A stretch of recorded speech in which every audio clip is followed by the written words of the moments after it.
airing the flaws. So today, I thought I'd just share with you some of the things that I am the most afraid that people will judge me for and not like me for if they found out, or might even hate me for. One of my mentors challenged me to share a few of these things this week, and so I made a funny video about that on one of the top things that I feel this way about on Instagram. And if you didn't see it, it's still probably in the little box of the Instagram highlights below in this email, or you can just go to my Instagram page around March 7th, if you're listening to this in the future. But anyway, so have a look at that if you want. But the reason why I do this is because I don't want my fears running me around in life and making me hide or have to live in shame or fear.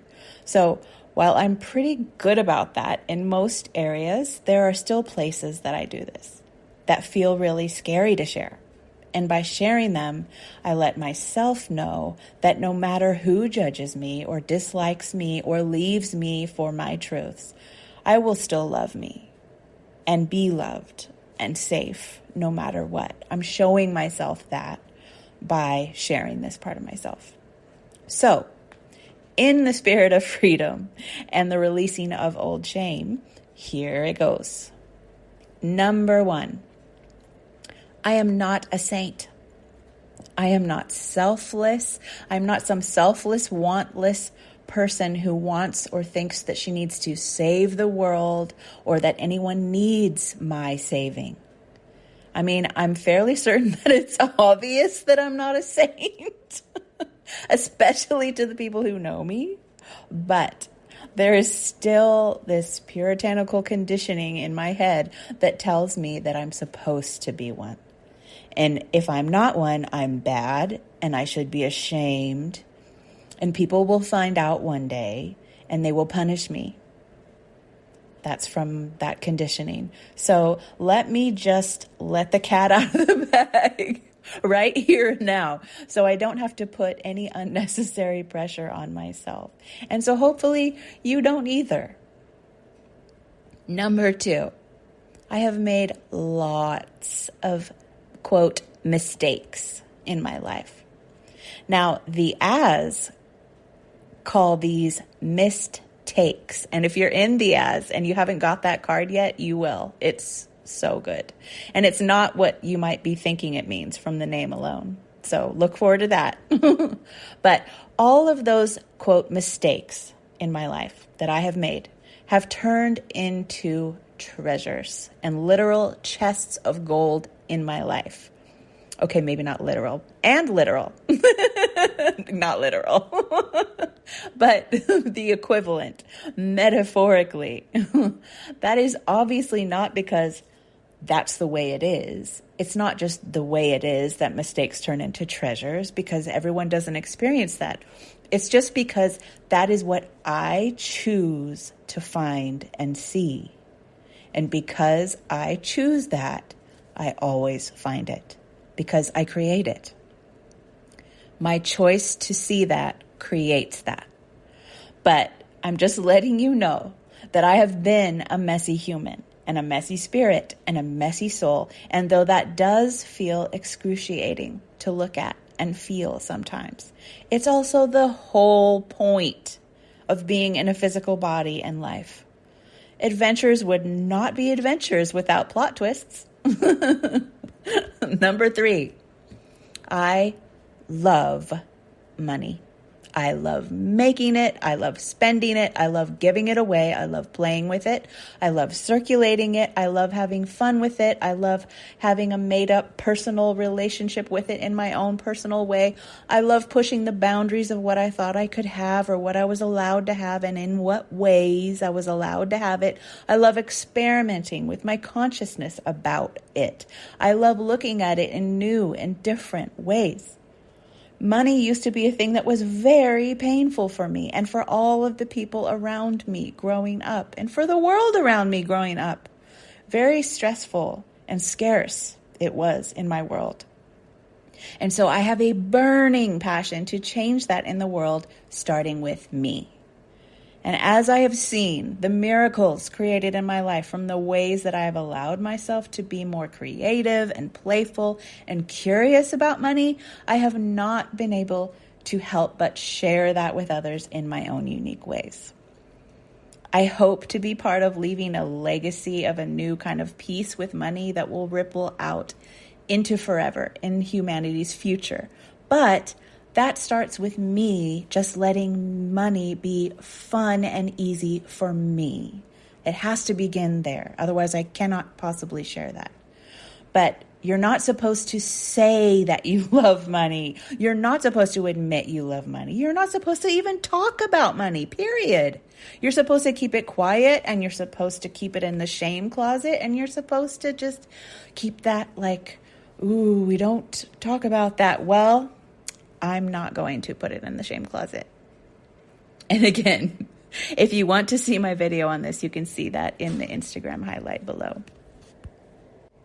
Number 4, I am very ambitious and a big dreamer. That doesn't really fit my cottage fairy wizard in the woods vibe, but that's me. I mean, I guess it does fit it in that I'm always in here making magic. My creative drive is like a fire hose in that I create so much so fast that people think I must be working so hard, but I'm not. I literally just cannot stop doing this because it's like breathing to me, and it's one of my greatest joys in life. Well, actually, I'm either like a fire hose or a ghost. So big bursts of creativity and then big bursts of disappearing and recharging and refueling my inspiration and my senses. And I used to think that that was problematic, but now I understand that this is just the way that I was made. It's just my rhythm. And I respect and honor my rhythm the way that it is. And I hope that you respect and honor your rhythm too. People are always comparing themselves to others and then making themselves wrong or into a problem because they do not match how someone else is and how someone else does things, when we are designed to be different. That's how we fit together so well in such complementary ways. Silly humans. Number 5, I want things the way I want them. I.e., I can be a perfectionist and controlling. Ugh, cringe. And it doesn't fit the chill vibe way that I'd like to see myself. I'm also pretty peaceful, super peaceful and relaxed to most people most of the time. Most people tell me that all the time. But I can definitely also be picky, and I can be vain about my appearance, and I care a lot about the way I look and the way things look in general, which makes sense as an artist and a designer. But again, that doesn't really fit the no ego, no materialistic, unapologetic, feminist, naturalist vibe that I think that I should be embodying half the time either. So I accept the gifts of this, however. The gifts of it are that it makes me able to create really beautiful things for a living as an artist and a creator and a designer, and to create structures that are supportive to myself and others. But my conditioning tells me that I should be some, again, perfect spiritual saint regarding this and not care about any of that ever. And I'm just not that saint. And I just do care about those things sometimes. But I do always prioritize love and my own peace above those things first. And I love myself in all of my different states, put together or presented or presentable or not. But I realized that part of that loving myself was loving these parts too, and letting them be natural and perfectly me parts of who I am in this lifetime. And I hope you do too. Number 6, I have struggled with body image all of my life. I am not skinny, but I always wished that I was. I still wish that I was, but I love food too much. I always thought that it would just feel so lovely inside. You know what I mean? Inside. To feel willowy and thin and light. But I'm just not built that way. And I know that I'm not supposed to feel that way about my body in this day and age. I know where that comes from. I know I should rebel against the systems that made me that way, and I did, and I have. I understand the rampant fat phobia in our culture and the body shaming and the brainwashing, and I do not want to support that. I understand that this is conditioning and this is brainwashing of what beauty standards is and is not. And at the end of the day, there's still just a part of me who wishes she had that kind of body. And at the same time, I love myself the way I am right here and right now, just the same. And it's taken me a long time to get there. I had an eating disorder for many years when I was younger. If you've been around my space for long, you know that. But I am mostly at peace with my body now and mostly at peace with myself. But it doesn't mean that I don't still wish I could feel and look like a ballerina and float around all light and wispy like. So I'm just being honest about that. Instead of trying to now shame myself into being this kind of perfect anti-body shaming advocate who never thinks such things and never wants such things. I'm just going to let that desire be there and be honest with myself about it. And as soon as I did that, I started actually doing some like really easy and light at-home ballet stuff just for fun. And it's not going to give me that ballerina body because I'm not going to diet and I'm not going to like do it for 6 hours a day. But it gives me that feeling that I was looking for, that light, willowy feeling. That was what I wanted. And I can give myself that in like 10, 15, 20 minutes a day or more, maybe, if it still feels fun.